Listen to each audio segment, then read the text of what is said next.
Հանհոր եւ որդվո եւ ոգուն սրբո ամեն Քրիստոս հարյավ իմերելոց Քրիստոսի ձեզ եւ մեզ մեծ ավետից եւ դուք իբրև կենթանի վեմեր կառուցվում եք որպես հոգեվոր տաճար անարատ քահանայության համար որպեսզի Հիսուս Քրիստոսի միջոցով մատուցեք Աստծուն հաճելի հոգեվոր զոհեր ամեն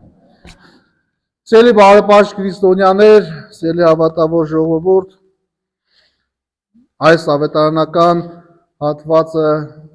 Սուրբ Պետրոս առաքյալի շուրթերով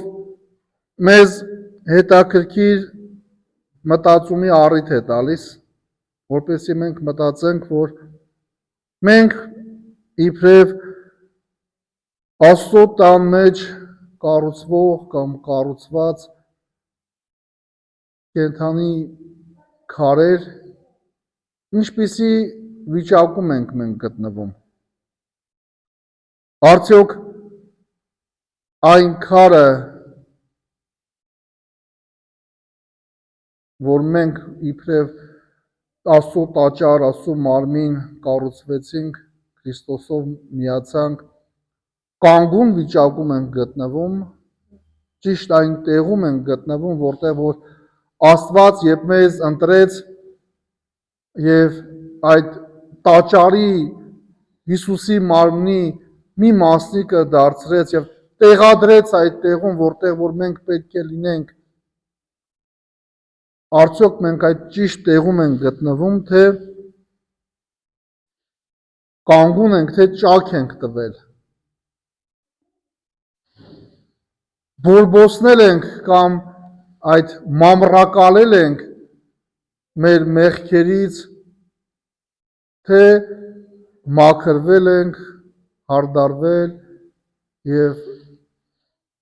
ակնահաճո տեսքով ենք կանգնած եւ այսօր Պետրոս առաքյալը մեզ այս սթափեցնող պատկերն է տալիս ասում է մենք բոլորս կառուցվող տուն ենք եւ միառժամանակ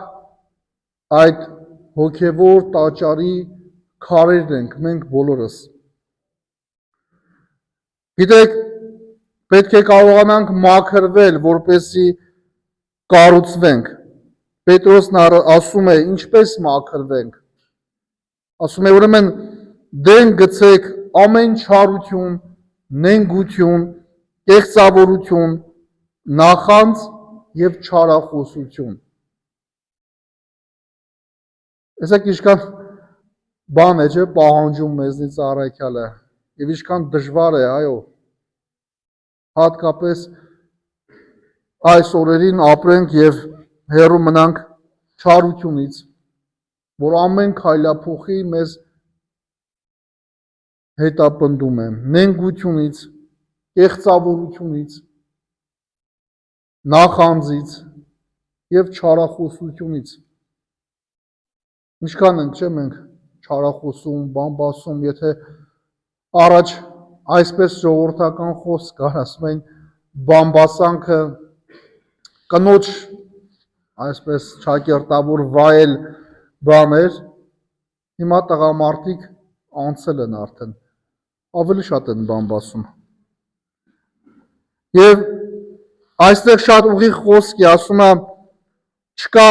կես մեղք, չկա թույլատրելի չարություն, չկա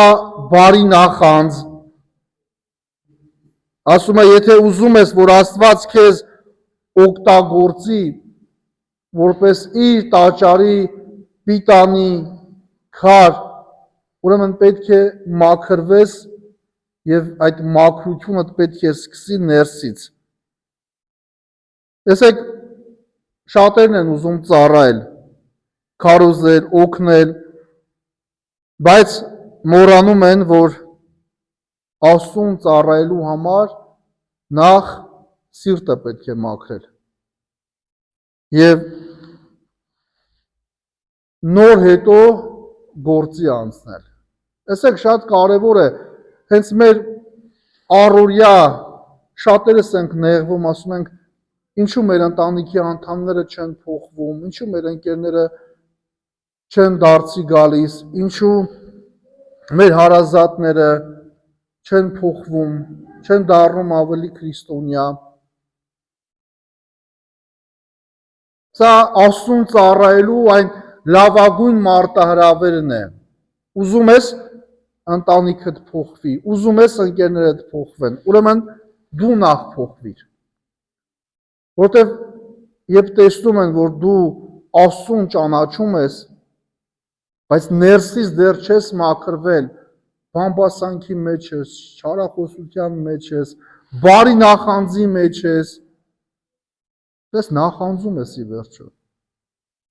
Ինչը պետք է իրենց առաջնորդի, որ իրենք էլ, որ Աստծուն չէին ճանաչում, գան ու իրենք էլ Աստծուն երկրպագեն։ Ուրեմն քո մեջի փոփոխությունը պիտի տեսնեն։ Քո մեջի Քրիստոսից ծագող լույսը պիտի տեսնեն։ Եթե այդ լույսը մարած է, ուրեմն չեն փոխվի իրենք։ Եվ Աստված այսօր ասում է, ուզում ես, որ դու ծառայես Աստծուն, ուզում ես օգտակար գործ կատարել,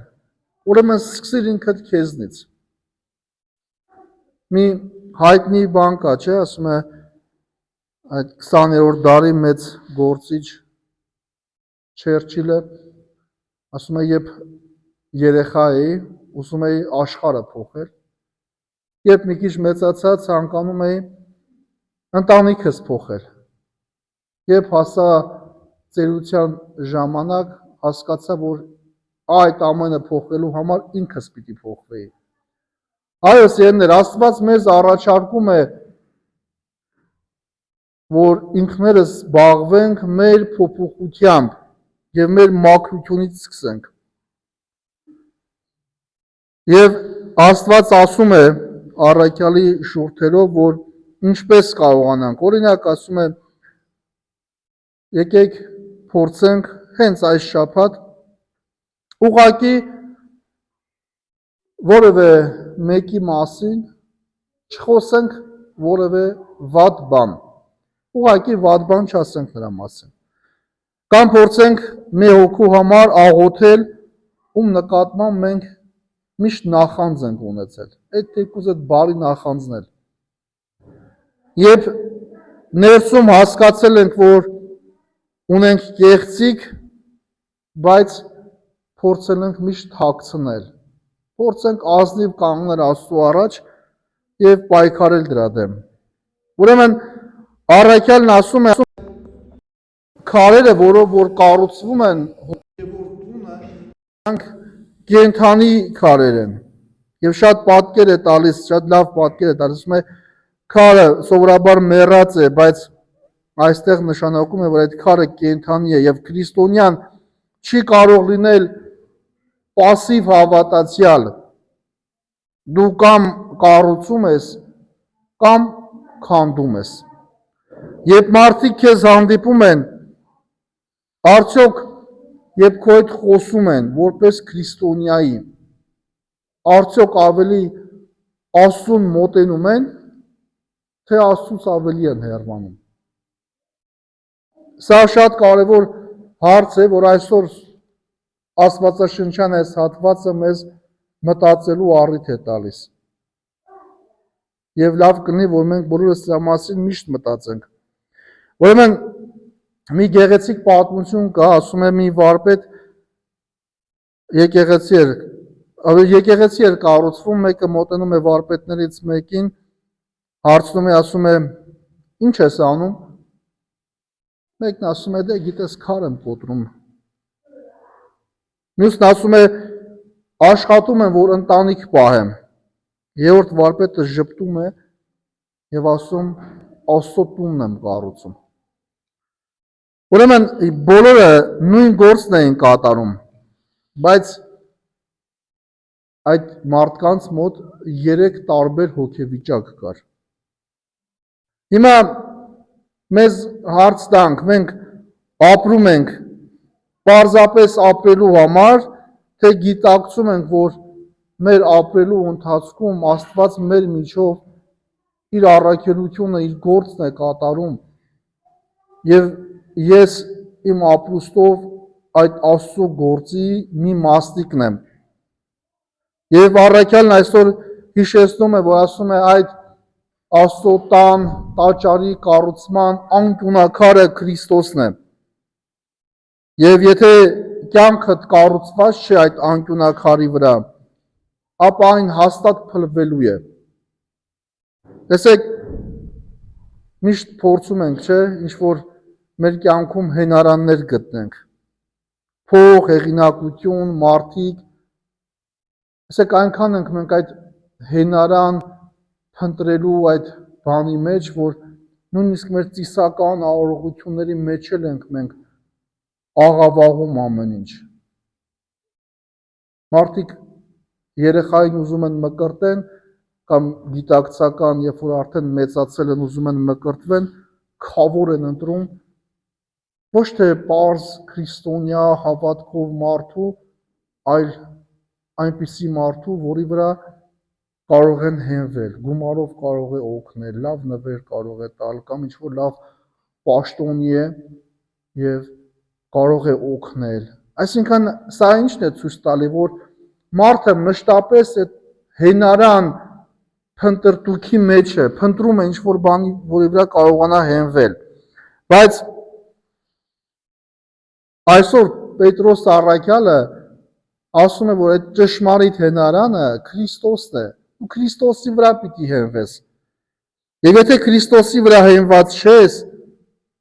ապա ինչ էլ կառուցես, մի օր ընկնելու ես։ Ում վրա էլ հենվես, փողի վրա հենվես, ինչ որ մեկի հեղինակության վրա հենվես, մեկը մի օր դա քո տակից փախնելու է։ Եվ դու մնալու ես ձեռնունայն, իսկ Քրիստոսն է, որ միշտ կանգուն է եւ միշտ կարելի է հենվել ու առաջ շարժվել։ Իսկ Քրիստոսի վրա հենվել կարողանալու համար այս գիրքը, որն Աստվածաշունչ է կոչվում, գոնե ամեն օր դու պետք է գոնե մի 5 րոպե օրվա մեջ կարողանաս ընթերցել։ Չէ, եկեղեցին քեզ առաջարկում է նաև ասում է օրվա սուբգրային հատվածներ գոնե սա փորձիր ամեն օր ընթերցել, որ հասկանաս Աստված ինչ է ուզում քեզնից։ Եվ կարողանաս նաև ամեն օր քո կյանքի մեջ ինքդ քեզ ստուգել, թե արդյոք քո կատարած քայլերը, քո կյանքը Քրիստոսի կյանքին նմանվում է, թե չէ։ Ուրեմն առաքյալն այսօր մի մեծ ճշմարտություն է ասում է դուք ընտրյալ ցեղ եք, թագավորական քահանայություն, սուրբ ազգ։ Սրանք առաջին հայացքից գեղեցիկ հնչող խոսքեր են։ Բայց իրականում սա Աստծո կողմից կանչված լինելու եւ ինքնությունը մարդու ցույց տվող, թե Աստված ինչպես է քեզ ճանաչում, այդ արտահայտությունն է։ Եվ սրանով Աստված ասում է, որ դու իրականում պատահական մեկը չես, դու ունես կոչում, եւ շատ մարդիկ ապրում են առանց հասկանալու, թե ովքեր են, եւ այդ պատճառով ապրում են շատ նեղ անձնական կյանքով։ Երբ որ հասկանում ենք, որ Աստծո ժողովուրդն ենք, սկսում ենք ապրել մեծ նպատակով։ Ուրեմն փորձենք մեր կյանքում գտնել այն լույսը, որ ճառագում է Քրիստոսից, որը մեզ խավարից դուրս է կանչում։ Քրիստոնյան երբեք չի կարող ապրել խավարի մեջ եւ ասել, որ ես լույսի մեջ եմ։ Մի մեղ, որ քեզ կապում է, որոշիր, որ պետք է թողնես այն։ Մի բարի գործ անել առանց գնահատանքի ակնկալելու։ Եվ իրապես այս գործողությունները մեր կյանքում կբերեն լուսավորություններ։ Սիրելիներ, Մենք բոլորս պարզապես մարդիկ չենք, մենք քրիստոնյաներ ենք։ Մենք Աստծո տան քարերն ենք։ Բայց պիտի հիշենք, որ այդ քարը ճիշտ տեղում պետք է գտնվի, որտեղ որ Աստված որ դրել է, եւ ոչ թե պիտի դառնա խոչընդոտ ինչ որ մեկի ճանապարհի համար, որ գա, ոտքը զարնվի քարին կամ ջարդվի կամ վայր ընկնի։ Այսինքն մեր կենցաղով, մեր գործողություններով չպետք է լինենք խոչընդոտը այն մարդկանց համար, ովքեր որ կփորձեն մեր միջոցով Աստծուն ճանաչել։ Ուրեմն փորձենք լինել կառուցող, ոչ թե քանդող, լույս ոչ թե խավար եւ կենթանի քար, ոչ թե մեռած հավատք։ Եվ եթե փորձենք ապրել, իսկապես այս շաբաթը մեր համար կդառնա կյանք, որը կքարոզի Աստծուն, կքարոզի խաղաղություն եւ կքարոզի սեր։ Թող Աստծո օրհնությունը մեզ բոլորիս հետ լինի այժմ եւ միշտ եւ ավիտյանս ավիտենից ամեն։